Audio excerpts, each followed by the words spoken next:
क्या करना है, क्या करना है, क्या करना है, तो उस चीज को आप उसको करो, टालो नहीं।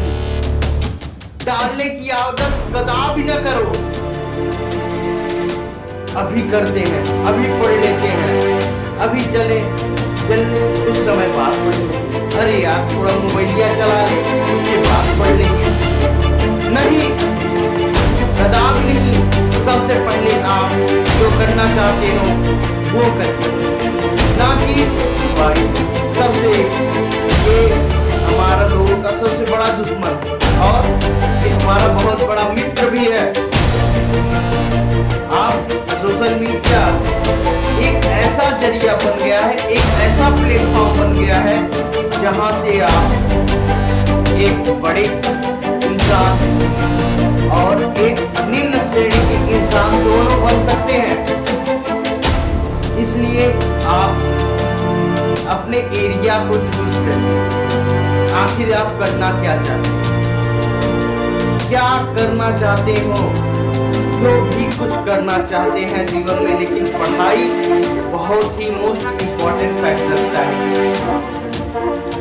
चाहे आप स्पोर्ट्स में जाना चाहते हो, चाहे आप आर्मी मैन बनना चाहते हैं, चाहे आप डांसिंग में जाना चाहते हैं, आप किसी भी प्लेटफॉर्म में जाएंगे तो आपको जरूरत पड़ेगी केवल स्टडी।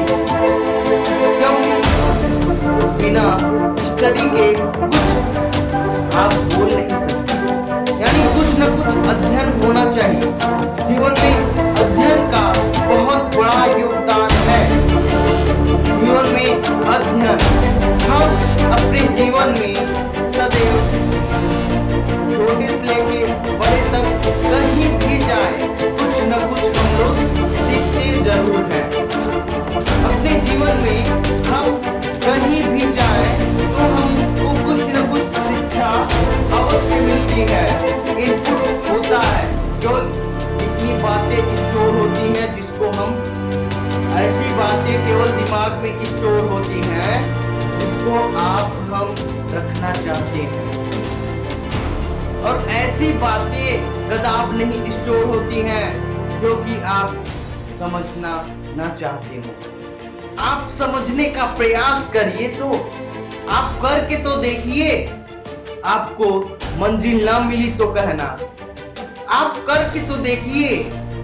आप ट्राई तो करिए एक बार कि आपको क्या करना है।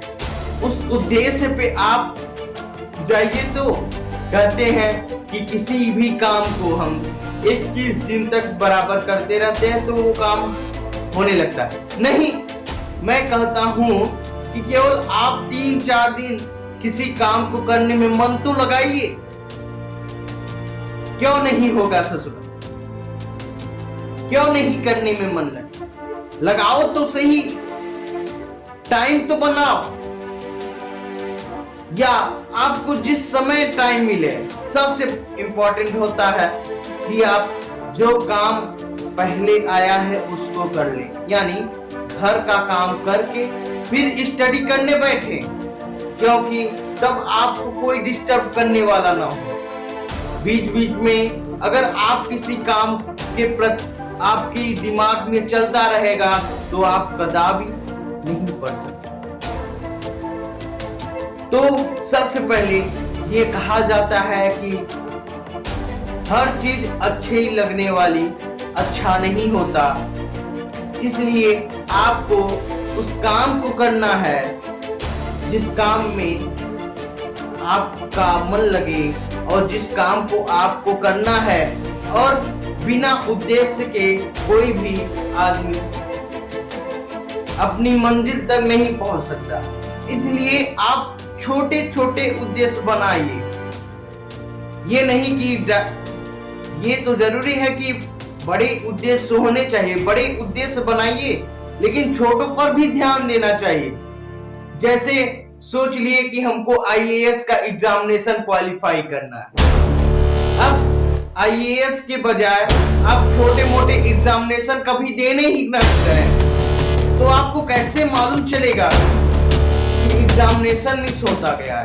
आपके स्तर का कैसे पता चलेगा कि ये स्तर मेरा है, ये मेरे अंदर क्वालिटी है?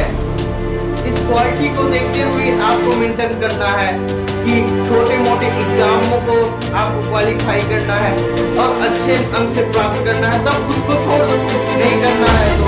लेकिन आपको आंकना चाहिए अपने आप को कि आपको क्या करना है, और उसमें आपको देखना चाहिए कि कितना हमने पढ़ा और कितना प्रतिशत हमने गेन किया, उसमें से हमें कितना लाभ हुआ, मैं कर सकता हूँ या नहीं कर सकता, इसके बारे में हमको अवश्य जानना चाहिए। मैं तो सिर्फ इतना कहूंगा कि आप ऐसे कामों को करिए,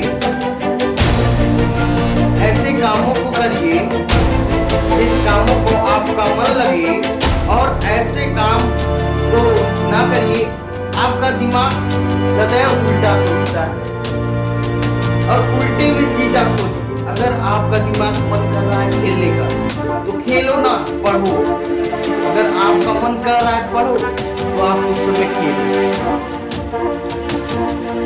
करके तो देखो, ऐसा बैठा के तो देखो। ज्यादा टाइम आपका कहता है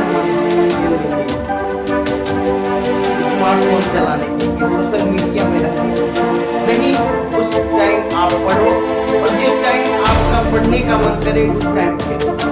यानी कुछ ही समय बचेंगे जिस टाइम आपको पढ़ने का मन करे, और ऐसे ढेर सारे आपके पास पूरा दिन का टाइम रहेगा। सोशल मीडिया में लगने का मैंने पहले ही अभिप्राय बताया कि सोशल मीडिया से आप काफी कुछ नॉलेज प्राप्त कर सकते हैं और काफी कुछ कमा भी सकते हैं।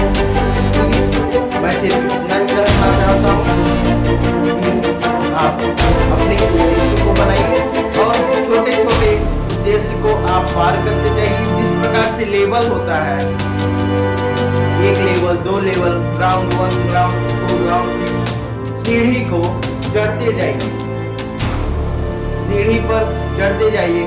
विदाउट सीढ़ी चढ़े आप डायरेक्ट नहीं कह देंगे कि मैं छत पर चढ़ जाऊंगा, डायरेक्ट उछल के नहीं कूदेंगे। आप छोटे छोटे एग्जामिनेशन को क्वालिफाई, बड़े सोच रखना अच्छी बात है, ना कि जाके बड़े चीज को तुरंत कर देना और कर